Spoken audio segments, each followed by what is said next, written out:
E aí, turminha, tranquilo? Vou fazer mais um vidinho aqui rápido aqui. Essas navalhas aqui que eu tô aprontando. Olha só, a navalha tava gasta. Essa aqui falta ainda emendar. Essa é daquelas que tem a rosca. E eu não tenho o material de fazer essa rosca aqui. E para fazer essa rosca, como esse é aço, muito duro, tem que destemperar, depois furar, fazer a rosca, depois temperar de novo. Aí o senhor queria que eu fizesse essa navalha e eu gosto de desafio e tô fazendo aqui de novo. No caso eu cortei aqui só aparando para ficar tudo no tamanho só. Algumas até estavam muito gasto, ficou uma brecha, olha só. Mas eu encho com a solda. Tô soldando com o eletrodo de 7018, acredito que vai ficar bom. Aliás, eu acho que já tá ficando, né? Olha só. É só. Aí eu cortei. Aí isso aqui é a mola de Toyota.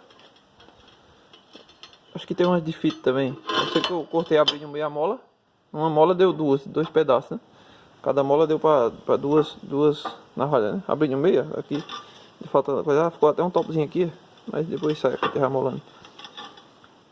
Essa é a navalha de siladeira. Usa 3 em cada.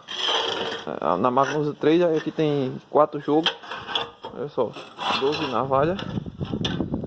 Entendeu? E é isso aí. Tô mostrando aqui rapidinho aqui como foi que eu fiz.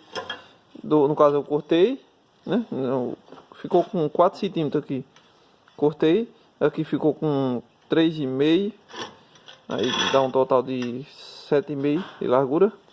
Pelo tamanho aqui que eu acho que é 24. Aí eu só soldando aqui, ó, ponteei de um lado, aí vou soldar agora do outro, depois volto pra cá de novo. E aqui já pronto, feito o acabamento e feito o gume, né? Amolada já aqui. O eletrodo acabou, eu comprei 1 kg de eletrodo, só deu pra fazer essas 5 aqui e mais essa aqui.